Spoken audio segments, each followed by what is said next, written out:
भारत में पतंग की शुरुआत, चाहे वह मकर संक्रांति का त्योहार हो या उत्तरायण या भारतीय स्वतंत्रता दिवस, ये पतंगबाजी के पर्याय हैं।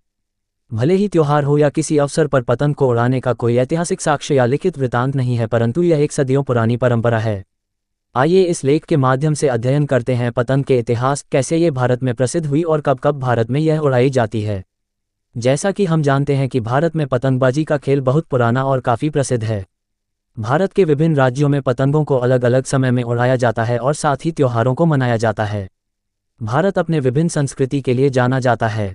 इस दिन लोग पूरे उत्साह से रंग बिरंगी पतंगों को उड़ाते हैं और आसमान भी इस दिन पतंगों से भर जाता है।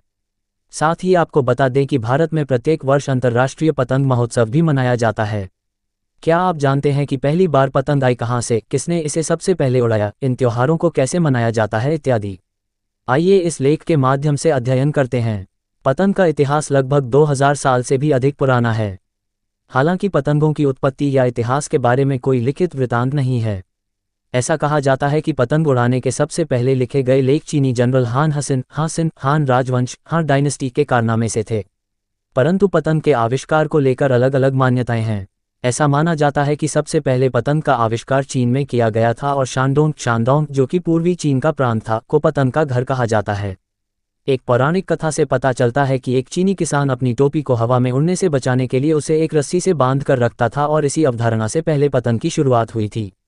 एक और मान्यता के अनुसार 5वीं शताब्दी ईसा पूर्व में चीन दार्शनिक मोदी और लू बान गोंगशू बान ने पतंग का आविष्कार किया था। तब बांस या फिर रेशम के कपड़े का इस्तेमाल किया जाता था पतंगों को बनाने के लिए।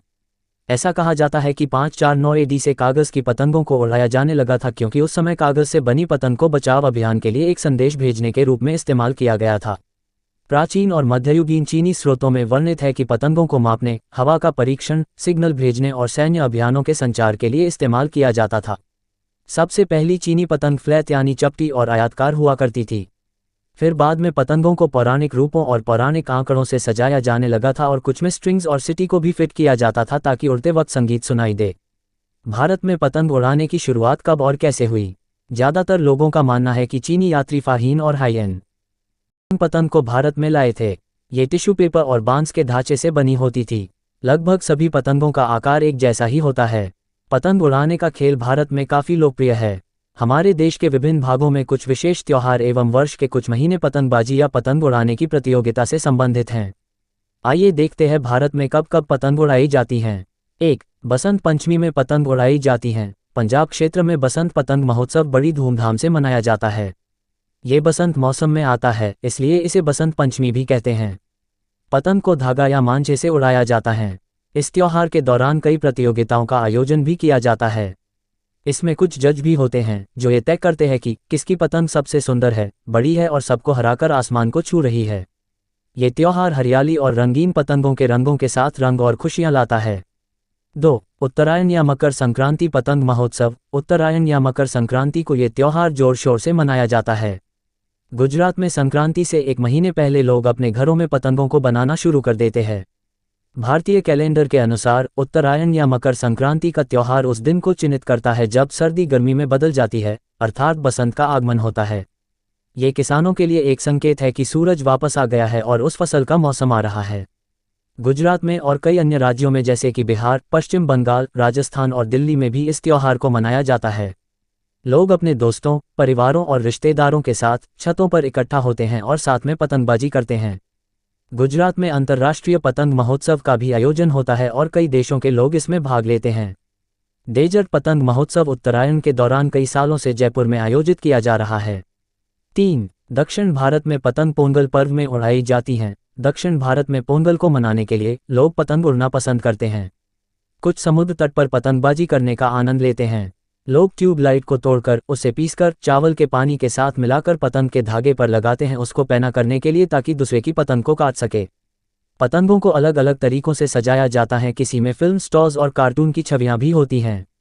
4. दिल्ली में स्वतंत्रता दिवस पर पतंग उड़ाई जाती हैं। दिल्ली में 15 अगस्त को पतंगों को उड़ाया जाता है। ये सबसे लोकप्रिय गतिविधियों और परंपरा में से एक है जो कि दिल्ली वासियों द्वारा एक लंबे समय से की जा रही है। ऐसा कहा जाता है कि पतंग उड़ाना स्वतंत्रता की भावना का प्रतीक है। 1927 में साइमन कमीशन के विरोध में गो बैक साइमन का नारा दिया गया था। उस समय देशभक्तों ने पतंगों पर गो बैक साइमन लिखकर उड़ाया गया था और विरोध किया था। तब से स्वतंत्रता दिवस के दिन पतंग उड़ाना एक परंपरा बन गई है। 5. दिल्ली में पतंग उड़ाना एक त्योहार के रूप में भी मनाया जाता है। दिल्ली में जनवरी के महीने में पतंग यानी फ्लाइंग फेस्टिवल मनाया जाता है। पूरे देश से लोग इस त्योहार में हिस्सा लेते हैं। ये दिल्ली में आयोजित एक विशेष पतंग उड़ान उत्सव है। इस त्योहार को दिल्ली के कनॉट प्लेस में पालिका बाजार के पास मनाया जाता है। इस फ्लाइंग फेस्टिवल में 2 अलग अलग प्रमुख स्पर्धाएं आयोजित की जाती हैं, fight a kite festival, fight a kite competition और सोमबर डिस्प्ले फ्लाइंग। जीतने वाले को रोमांचक पुरस्कार और ट्रॉफियां प्रदान की जाती हैं। यहाँ पर प्रतिभागियों के लिए डिनर का भी आयोजन किया जाता है। हालांकि पतंग उड़ाने की शुरुआत कब और कैसे हुई के बारे में कोई लिखित वृत्तांत नहीं है या इसके इतिहास को लेकर अलग अलग मान्यताएं हैं, परंतु भारत में विभिन्न त्योहारों और कई अवसरों पर पतंग उड़ाई जाती है। कैसी लगी वीडियो नीचे दिए कमेंट बॉक्स में कमेंट करके जरूर बताएं और लाइक सब्सक्राइब करके लाखों करोड़ों लोगों का उत्साह बढ़ाइए। शेयर करके वीडियो का आपके अपने motivational speaker mister Amit Kumar गोला। दिल की गहराइयों से प्यार भरा बहुत बहुत धन्यवाद।